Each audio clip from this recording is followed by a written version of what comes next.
We're going to look at the word soul. The Hebrew word is nephesh. It occurs over 700 times in the Old Testament. The common English translation of this word is soul, and that's kind of unfortunate. Here's why. The English word soul comes with lots of baggage from ancient Greek philosophy. It's the idea that the soul is a non-physical, immortal essence of a person that's contained or trapped in their body to be released at death.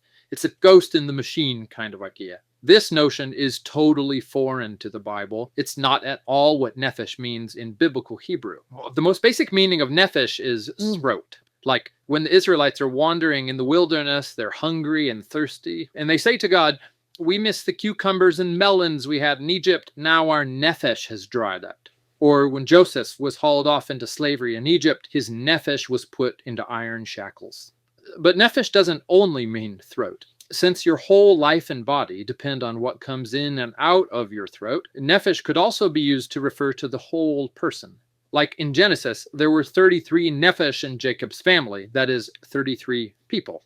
In the Torah, a murderer is called a nephesh slayer, and a kidnapper is called a nephesh thief. On the first pages of the Bible, both humans and animals are called a living nephesh, and if the life breath has left a human or animal, the nephesh remains. It's just called a dead nephesh, that is, a corpse. So, in the Bible, people don't have a nephesh. Rather, they are a nephesh, a living, breathing, physical being. Now, that might surprise you because most people assume the Bible says the soul is what survives apart from the body after death. And while the biblical authors do have a concept of people existing after death, waiting for their resurrection, they rarely talk about it. And when they do, they don't use the word nephesh. So even though nephesh is often translated as soul, the Hebrew word really refers to the whole human as a living physical organism. In fact, this is why biblical people can often use this word to refer to themselves, and it gets translated me or I. Like in Psalm 119, most translations read, "Let me live that I may praise you."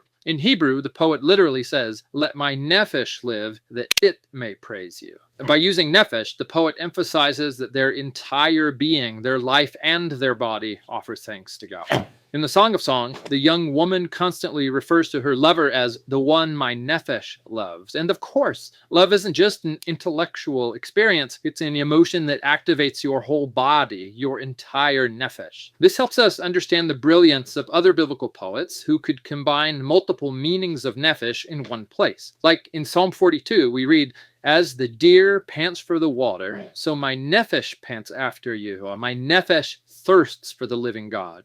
So on a physical level, your throat can be thirsty, like a deer's, but then that physical thirst can become a metaphor for how your whole physical being longs to know and be known by your Creator.